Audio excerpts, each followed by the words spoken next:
दोस्तों नमस्कार। आशा है कि आप अच्छे होंगे, आपका दिन खुशी से गुजरे। इसी के साथ हम इस वीडियो का शुभारंभ करते हैं।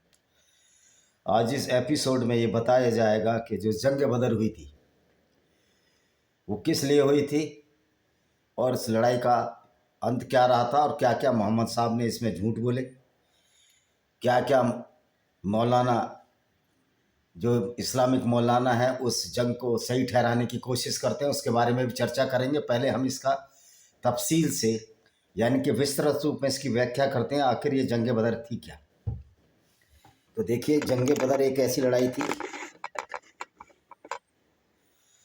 जंग बदर मोहम्मद की थी लूट पर नज़र। आप इस एपिसोड में ये देखेंगे कि मोहम्मद ने अपनी लालची निगाहों से मक्का के जो कुरैश कबीले का जो कारवां था, अबू सुफियान जो कि इनका चचेरा भाई था, उसको लूटने के लिए एक योजना बनाई। मोहम्मद साहब जब मदीना में रहते थे तो इनका मेन काम था जो मक्का से जो सीरिया कबीले जाते थे और फिर वापसी पर जो कबीले आते थे उनको लूट लेना उनका इरादा था, और इसी से इनकी जीवन रोटी, इनकी रोजी रोटी चलती थी। तो मक्का की जो लूट हुई, उस मक्का की जो बदर की लूट थी, जो जंग बदर थी, जंग बदर की नज़र थी अबू सुफियान के लूट पर नज़र, अबू सुफियान के माल पर नज़र थी। यही जंग बदर थी। अबू सुफियान काफिले पर नज़र थी, उनका माल लूटना, यही जंग बदर थी। जंग बदर यानी ये थी माल पर, दूसरे के माल पर नज़र, और उसको लूटने के लिए जंग बदर का आगाज़ हुआ। ये मोहम्मद साहब ने खुद किया। और मोहम्मद साहब के बारे में जो झूठ बोलते हैं मौलाना, उनका भी खुलासा करेंगे। एक मिनट रुकिए।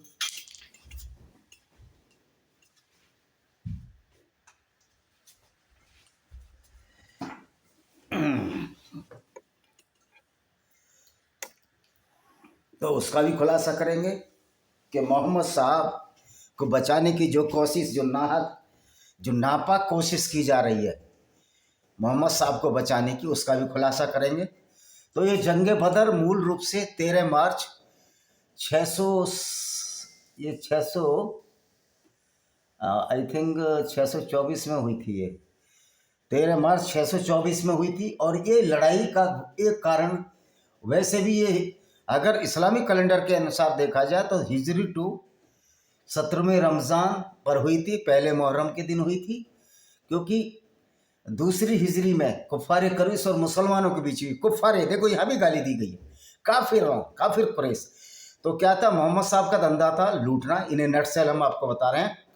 तो ये अपने खुफिया लगाए रहते थे। इन्होंने अबू सुफियान जो कि कुरैश कबीले का, इन्हीं का चचेरा भाई था, उसको लूटने की योजना बनाई। इनको पता लगा कि अबू सुफियान सीरिया से मक्का के रास्ते अपने घर जा रहा है, बीच में मदीना पड़ता, आप नक्शे में देख लीजिए।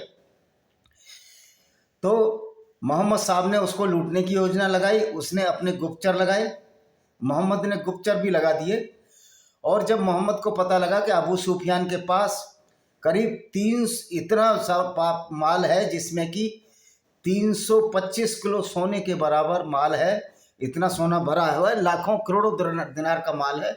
और अबू सुफियान के काफिले में मक्का के बहुत से कुरैश थे जो मूलतः यहूदी थे या बहुदेववादी थे, यानी मुस्लिम नहीं थे। तो जब आपको पहले जैसा विदित है कि मोहम्मद ने पहले ही घोषणा कर दी थी कि जो हम माल लूटते हैं वो अल्लाह की वजह से लूटते हैं, यानी कि अल्लाह ने हमको ये छूट दे रखी है कि हम गैर मुस्लिमों को मालों को लूटें। और इसको माले गनीमत कहते हैं। जो मुस्लिम विद्वान ये कहते हैं, वैसे तो इस्लाम में विद्वान कहाँ से आएंगे, मूर्खता वाली चीज़ों में विद्वान कहना ये तो हमारे लिए लानत है। कम ऐसे लोगों को विद्वान कह रहे हैं जो झूठ और फरेब के जाल पूरी दुनिया में फैला रहे हैं।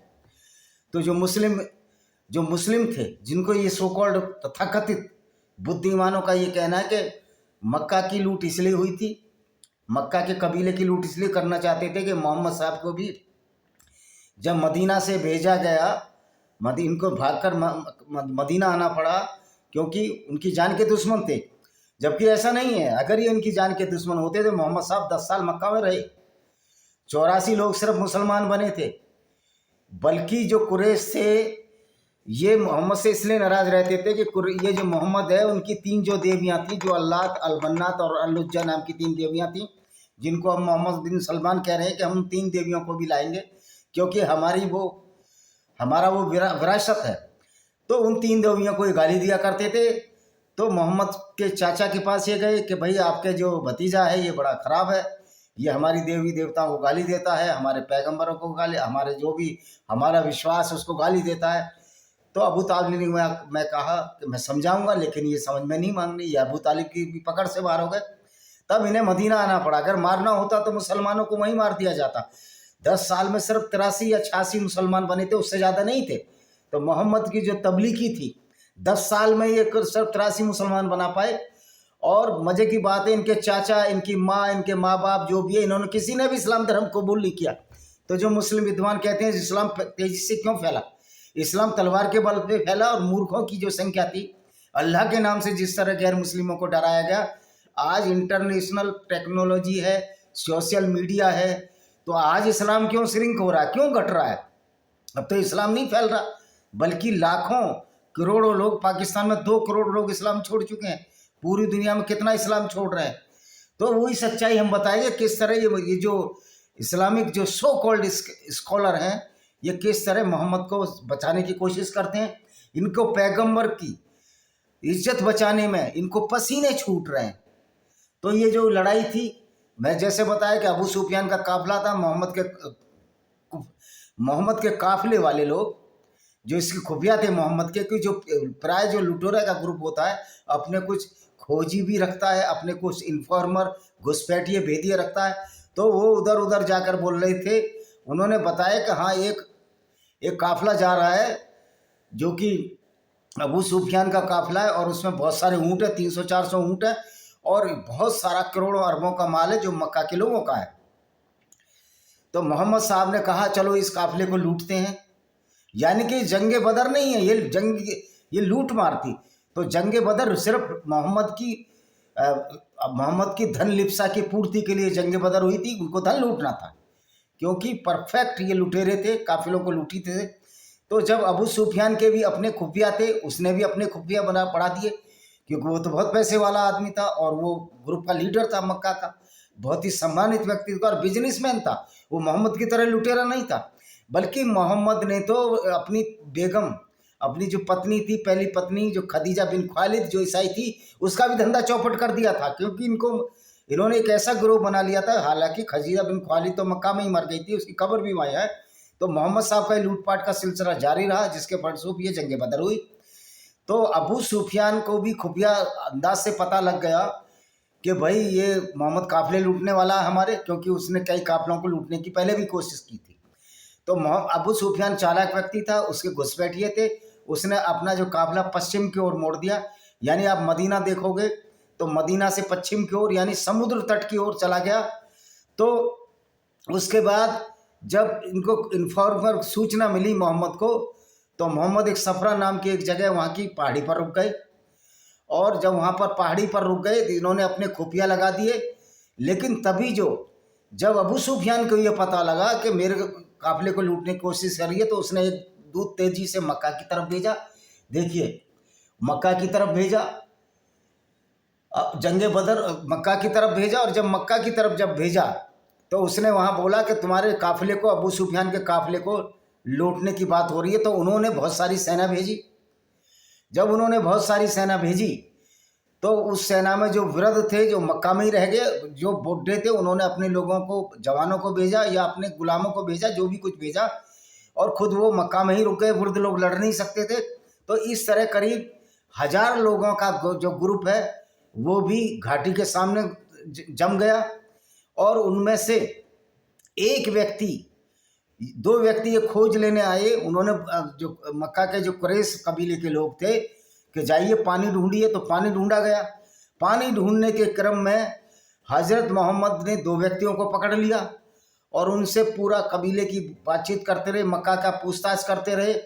उन्होंने कहा हम जो है गुलाम हैं उनके, हम सेना के लोग नहीं हैं। लेकिन हजरत अली ने उनको इतना मारा कि मार मार कर बेहोश कर दिया। तो मोहम्मद ने उनसे पूछा कि तुम कुछ उनके बारे में कुछ जानते हो? उन्होंने कहा हम तो नहीं जानते। तो अब ये बताइए कि वहाँ कितने ऊँट रोज़ कत्ल होते हैं, ज़िबा होते हैं? उन्होंने कहा किस दिन 9 ऊँट, किसी दिन 10 ऊँट, तो मोहम्मद ने अंदाज़ा लगाया कि 1000 लोग वहाँ काफिले में हैं। और वो सिर्फ इसलिए आए थे कि अबू सुफियान का काफिला बचाने के लिए आए थे, क्योंकि अबू सुफियान के काफिले में उनका भी माल था। लेकिन जब अबू सुफियान पश्चिम की तरफ चले गए तो उन लोगों को पता ही नहीं लगा, अबू सुफियान के लोगों को पता ही नहीं लगा कि मक्का के लोग हमारी सुरक्षा के लिए आ गए हैं। तो अबू सुफियान तो अपना काफिला लेकर निकल गए, लेकिन उनका कोई इंटरेक्शन नहीं हुआ। मक्का जाने में पता लगा कि अबू सुफियान को पता लगा कि मक्का से कुछ आदमी भेजे गए थे काफिले बचाने के लिए। और जब अब मक्का से काफिले बचाने के लिए आदमी भेजे गए थे, तब तक वो अबू सुफियान ने आने की सोची होगी, नहीं सोची कि इसका विवरण नहीं है, लेकिन तब तक लड़ाई खत्म हो गई थी। देखिए ये क्या है, जंगे बदर 17वीं रमजान से 21वीं रमजान तक दूसरी हिजरी में, यानी 622 और तो 624 में, 13 मार्च 624 हिजरी दूसरी हिजरी, मतलब है 622 623 पहली हिजरी, 624 दूसरी हिजरी।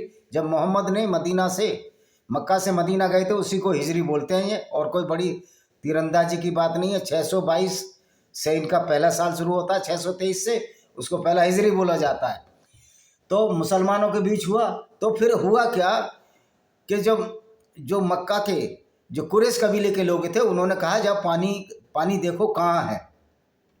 तो एक व्यक्ति को पानी देखने के लिए भेजा, तो उसने बताया हाँ पानी तो है, मोहम्मद साहब ने हौज बना रखी है और ऊंची पहाड़ी पर है। तो उसने पानी मांगा।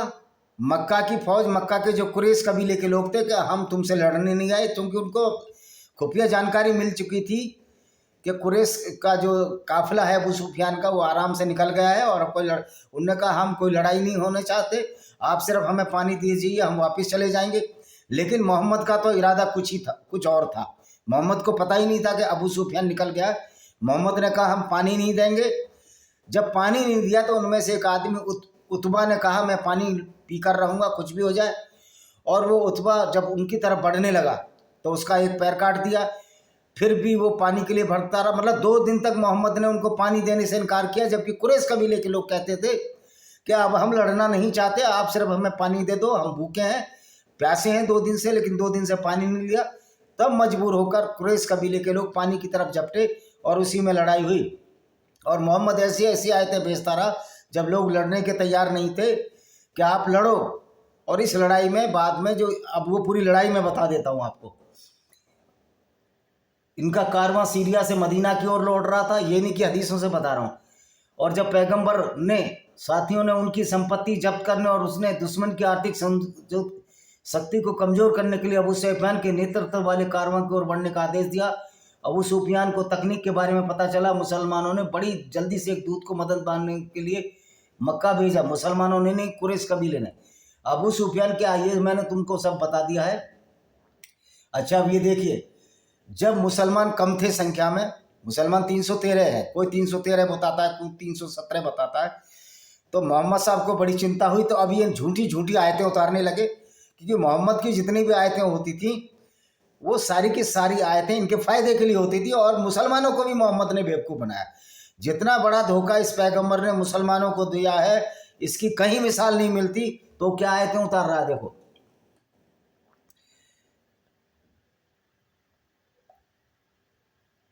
तो अल्लाह के रसूल ने बहुत सी आयतें उतारी, और आयतें इतनी उतारी, कौन कौन सी आयतें उतारी कि आप नहीं जानते कि हमारे साथ अल्लाह है और हम युद्ध को जीतेंगे। यानी लूट मार करने के मामले में अल्लाह उनका साथ देता। देखो लड़ाई मैं बता देता हूँ जो इनकी है, ये देखिए। अबू सुफियान तो निकल गए थे दूसरी तरफ से।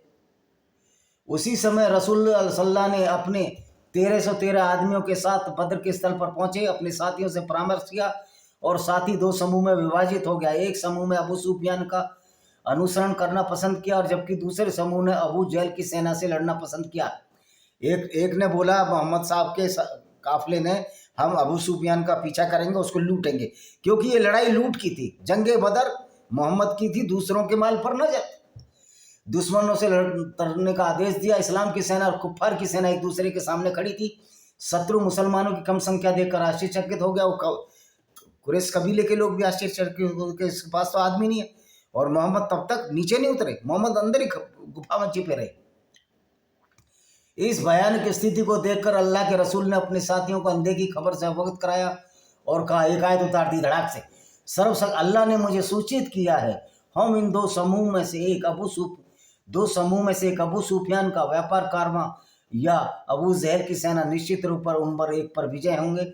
भगवान अल्लाह अपने वादे में सच्चा है, यानी कि हमको लूट करने दिया। एक्चुअल में मोहम्मद का इरादा लूट का था।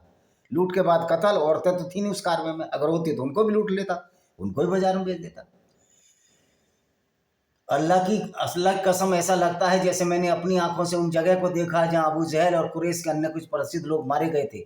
अपने साथियों के डर आतंक को देखकर रसूलुल्लाह ने कहा, चिंता मत करो, यद्यपि हम संख्या में कम है, फिर भी फरिश्तों का एक बहुत बड़ा समूह हमारी सहायता के लिए तैयार है। बद्र का मैदान रेत की नरमता के कारण युद्ध के लिए बिल्कुल उपयुक्त नहीं था, वहां दौड़ नहीं सकते थे, लेकिन अल्लाह की मदद से दौरान भारी बारिश हुई। रात और सुबह रेगिस्तान युद्ध के लिए तैयार था। अल्लाह के रसूल ने पहले दुश्मन की ओर इसने शांति का हाथ बढ़ाया नहीं था। ये कितना झूठ लिखते हैं जो बोलते हो। तो अल्लाह के दूत ने कहा, इनको पानी मत दो, लड़ाई हुई पानी पर। लेकिन तभी अबू जहल ने युद्ध की घोषणा कर दी। अबू जहल जो कि मक्का कुरैश कबीले का था, और काफिर उतबा, काफिर मतलब गैर मुस्लिम, उतबा, शैबा और वलीद, जबकि मुसलमानों की ओर से 3 अंसार मैदान में आए। उन्होंने अंसार के सैनिकों को लौटाते हुए कहा, हम अपने साथी कुरैश लोगों से लड़ेंगे। अल्लाह के रसूल ने अपने परिवार से 3 लोगों, उबैदा बिन हारिस, हजरत उमजा और हजरत अली को बुलाया और युद्ध के मैदान में भेजा। उन्होंने अपना काम पूरा किया और उबैदा की सहायता के लिए आए। उतबा का एक पैर कट गया। उतबा क्यों पैर कट गया था? वो बेचारा पानी के लिए आ रहा था और वह भी उसके एक बार से मर गया। इस तरह हजरत अली ने 3 योद्धाओं को मार डाला। लेकिन उतबा ने भी मार दिया, मरते मरते मार दिया था हजरत अली के साथी को। अमीर उल मोमिन ने अपने शासन काल के दौरान मुआविया को पत्र लिखते हुए इस घटना का उल्लेख किया, मैं वही अबू अल हसन हूँ जिसने आपके दादा उतबा, चाचा शैबा, चाचा वलीद और भाई हमजा को मारा। यजीद मुआविया को, मुआविया कौन था? मुआविया खलीफा बना और ये अबू सुफियान का बेटा था, ये मुसलमान बन गया था, लेकिन इसने गिन गिन कर फिर बदले लिए। मुआविया का बेटा यजीद ने बदले लिए, क्योंकि मोहम्मद ने इनके दादा अबू सुफियान को, जो कुरैश कबीले के यहूदी जनजाति के, तुमको परेशान किया था, इसलिए हुसैन हसन का कत्ल हुआ। यानी कि आप कुकर्म करोगे तो ये बात बहुत दूर तक जाती है, 3 पीढ़ियों तक जाती है।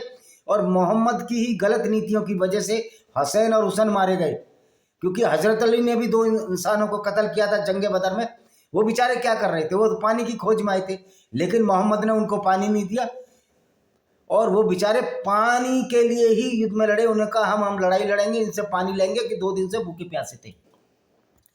इन तीनों लोगों की हत्या के बाद अबू जहल ने एक सामान्य हमले का आदेश दिया और यह नारा लाना, इन्ना लाना अलुज्जा अलुज्जा लकूम। फिर मुसलमानों ने नारा लगाया, अल्लाह मौलाना वाल। तो ये कि अल्लाह का रसूल, उसने क्या नारा लगाया कि हमारी देवी अलुज्जा अलुज्जा और इन्ना लाला की विजय हो। तो मोहम्मद ने अल्लाह मौलाना व मौलाना लकुम का नारा लगाया। अल्लाह के रसूल अबू जहल की हत्या की प्रतीक्षा था, क्योंकि अबू जहल से बहुत डरता था। जैसे उनकी मृत्यु की खबर मिली, उन्होंने कहा, हे अल्लाह, आपने अपना वादा पूरा किया। बद्र की लड़ाई में काफिरों की करारी हार और मुसलमानों की जीत के साथ संपन्न हुई। इस लड़ाई में अबू जहल काफिरों के प्रसिद्ध कमांडर उपयोगी थे। काफिरों की सेना ने 70 लोगों को मार डाला। काफिरों की सेना में से 70 लोग मारे गए और इतने ही लोगों को पकड़ लिया, जबकि मुसलमान 14 शहीद हुए। शहीद नहीं हुए भाई, लूटने के चक्कर में थे, जिसमें 6 मुहाजिर यानी कि जो बाहर से आए थे, मक्का से आए थे, मोहम्मद के साथी, और 8 अंसार थे और वो मदीना के लोग भी थे। 150 ऊँट, 10 घोड़े और अद्य युद्ध उपकरण मुसलमानों के हाथ लगे। इनको लूट का मकसद पूरा हो गया। अब दूसरी बात ये कहते हैं कि मुसलमानों का ये हक था कि मदीना से मोहम्मद को खदेड़ा गया था, तो इसलिए वो लूट करते थे। भाई कितना ही लूट करोगे आप? मक्का के खिलाफ तो आप युद्ध लड़ते रहे, ये एक बहाना बनाते हैं। लेकिन आप उहुद की लड़ाई में, आपने वो तबूक की लड़ाई लड़ी, जहाँ मोहम्मद सिर्फ नीली आंखों वाली लड़कियों को लूटने के लिए गया, और ये झूठा बहाना बनाया कि रोम का राजा कैस इन पर अटैक करने की बात कर रहा है। वो क्यों मदीना में आता? ऐसा मदीना में कौन था जो मदीना को लूटता? मदीना से तो मक्का ज़्यादा समृद्ध शहर था, शक्तिशाली शहर था। भाई अगर मदीना इतना अच्छा शहर होता तो मोहम्मद को लूट की जरूरत ही क्यों पड़ती? मदीना में कुछ था ही नहीं, आज भी कुछ नहीं है, इसलिए उनको लूटने की जरूरत पड़ी। और इस मजे की बात है, इस लूट के लिए उन्होंने बहुत सारे काफिले, बहुत सारी आयतें भी ले आई कि अल्लाह चाहता है कि हम काफिरों को लूटें, और ये लूट मार फिर हिंदुस्तान में हुई। और मजे की बात है, मोहम्मद ने कहा कि हम अकेले नहीं लड़ रहे थे, 3000 फरिश्ते लड़ रहे थे। यानी कि फिर वही झूठ बोला गया। भाई 3000 फरिश्ते अगर लड़ रहे थे तो एक फरिश्ता एक आदमी के लिए भेजा। वो तो एक मुसलमान, वो तो कुरैश कबीले के लोग तो 1000 थे, क्योंकि उनके पास कोई 900 ऊँट बताता है। तो 1000 के लिए मतलब 3 फरिश्ते एक इंसान के लिए भेजे। वैसे तो कहते हो कि एक मुसलमान 10 गैर मुस्लिमों पर भारी है, तो कुरान की आयत है। फिर आपके 313 मुसलमानों को तो 3000 पर भारी होना चाहिए था, जबकि जो कुरैश कबीले के लोग थे तो 1000-1200 ही आए थे। तो यहाँ भी कुरान का झूठ पकड़ा गया। यहाँ भी कुरान की आयत झूठी सिद्ध हुई कि एक मुसलमान 10 के बराबर होता है। ये आपके कुरान की आयत में है। अगर एक मुसलमान 10 के बराबर होता तो उसको फरिश्तों की जरूरत नहीं थी। और एक कुरैश पर, एक गैर मुस्लिम पर 3 फरिश्ते, 3000 फरिश्ते लड़ रहे थे ना। कोई 3 बोलता है, कोई 5 बोलता है, पर ऑथेंटिक है 3000 फरिश्ते। तो 3000 फरिश्ते, यानी कि एक कुरैश आदमी के लिए 3000 फरिश्ते, 3 फरिश्ता, करीब करीब 3 फरिश्ता। तो कितने कमजोर ये फरिश्ते थे, अल्लाह के फरिश्ते। फिर अल्लाह तो कहता कुन फयाकुन, हो जा और हो जाए। वहाँ नहीं हुआ, वहाँ भी नहीं हुआ, इनको फरिश्ते भेजने पड़े। तो मोहम्मद ने एक झूठा, अल्लाह के नाम पर एक झूठी आयत उतार दी कि 3000 फरिश्ते भी लड़ रहे थे। ओ भाई, वो फरिश्ते कहाँ सो गए थे जब मोहम्मद के उहद की लड़ाई में सामने का दांत तोड़ दिया? तब क्या अल्लाह सो गया था, या फरिश्तों को नींद आ गई थी, या अल्लाह को फुर्सत ही नहीं थी? और फिर दुनिया को बनाने वाला अल्लाह, उसको इतनी फुर्सत है कि एक जो व्यक्ति लूट मार कर रहा है और 20% हिस्सा अपने आप ले रहा है, जिसको कि माले गनीमत कहते हैं इस्लाम में, उसके लिए फरिश्ते भेज रहा है। और फरिश्ते भी ऐसे गलत काम में लगे हुए हैं, एक ऐसे पैगंबर का साथ दे रहे हैं जो सिर्फ लूटने के लिए पड़ाव डाले बैठा है। गैर मुस्लिमों को पानी तक नहीं पीने दे रहा, क्योंकि इसने एक हौज बनाई थी, हौज में पानी भर दिया, तो पानी पीने भी नहीं दे रहा। इसका काम तो ये होना चाहिए था कि भाई तुम पानी पियो, तुम लड़ना नहीं चाहते, बड़ी अच्छी बात है। लेकिन मोहम्मद के मन में तो लूट की इच्छा छिपी हुई थी। उन्होंने फिर भी लड़ाई लड़ी, पानी पीने नहीं दिया। और जब बिना पानी का इंसान रहता है तो आप देखो उसकी क्या हालत हो जाती है। रोटी के बिना भी आप, अगर बहुत तेज भूख लग रही हो तो आपकी किड़किड़ी बन जाती है, और जहाँ पानी के बिना तो आप 2 घंटे भी नहीं जी सकते। तो ये जो लड़ाई थी, ये मोहम्मद ने उनको पानी के लिए नहीं तड़पाया, और फिर उनको धोखे से मारा, क्योंकि मोहम्मद ऊंची स्थान पर थे, ये निचले स्थान पर थे। ये पूरी की पूरी शुद्ध लूट थी। मोहम्मद अबू सुफियान का काफिला लूटना चाहते थे। अबू सुफियान बहुत बुद्धिमान व्यक्ति था, वो काफिले को दूसरी तरफ से ले गया।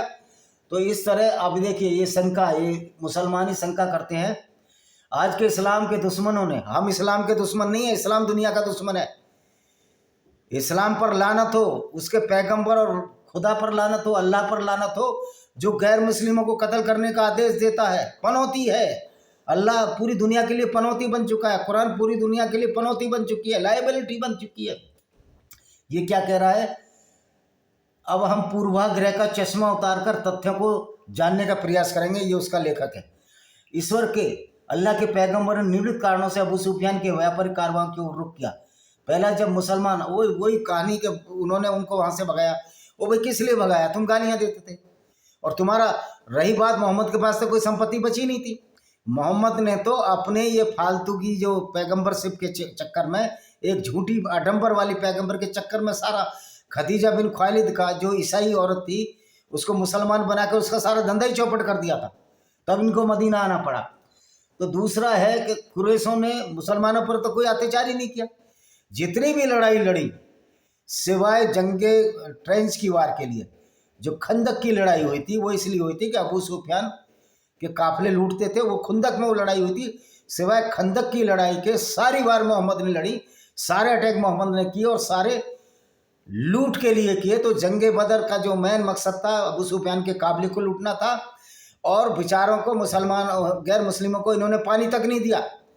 जो बेचारे इधर उधर घूमने, मस्क में पानी भर रहे थे, जो गुलाम थे कुरैश के, उनको भी मोहम्मद अली ने पीट पीट कर 2-3 बार बेहोश कर दिया, और बाद में मोहम्मद साहब ने उनको कैद कर दिया, और एक जो पानी की तलाश में आया था उसको कत्ल कर दिया। तो मोहम्मद का उद्देश्य था कि कुरैश कबीलों को भूखा प्यासा रखकर उनको लूट लिया जाए। उनकी औरतें को भी लूट लिया जाए अगर काफिले में औरतें हों। और जो मोहम्मद के जो खुफिया थे आसपास के, यही खोज करते रहते थे किसको कब लूटा जाए, ये इनका धंधा था, कोई दूसरा धंधा नहीं है। फिर अगर ये बात है, अगर कुरैशों से बदला लेना था तो कुरैशों को लूटना चाहते थे। फिर उनसे क्या बदला लेना था जो उहुद की लड़ाई में गए, कभी कहीं अटैक किया, कभी कहीं अटैक किया। अगर अटैक करने थे तो मक्का पर ही अटैक करने थे। आप मक्का तो कभी अटैक करने नहीं गए, बल्कि काफिले लूट रहे हैं अबू सुफियान के। उसके अबू सुफियान ने तो आपको निकाला भी नहीं था, आप तो अपने गलत कर्मों की वजह से निकले थे। दूसरा जो ये कहते हैं कि फरिश्ते युद्ध में थे, तो वो फरिश्ते कहाँ सो गए थे जब अभी अटैक हुआ 1979 में काबा पर अटैक हुआ। मोहम्मद की मृत्यु के बाद 647 या 54 में, उसका मैं बताऊंगा, अब्दुल ताहिर जन्नाती ने काबा पर अटैक किया, हजारों हाजियों को कत्ल कर दिया। वहाँ कोई अल्लाह का फरिश्ता बचाने नहीं आया। तो मोहम्मद एक झूठे पैगंबर थे, झूठे अडम फैलाते थे और लोगों को बेवकूफ़ बनाते थे। 3000 फरिश्ते लड़ रहे थे, मतलब 1000 कुरैश के लिए 3000 फरिश्ते, तो कितने कमज़ोर संख्या में फरिश्ते थे। और फिर कहते एक मुसलमान 10 के बराबर है।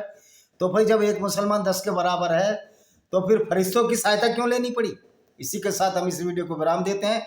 एक किताब पढ़िए, इसमें सारी इस्लाम की पोल खोली गई है, जिसका नाम है blender of ब्लेस्फेमी by Vijay Kumar पाल, जो मैंने अभी लिखी है। दूसरी और किताब है जिसमें भी इस्लाम का इनका झूठ का पर्दाफाश किया गया है, जिसका नाम है lament of Sinjar tears of Yazidi women by Vijay Kumar Pal.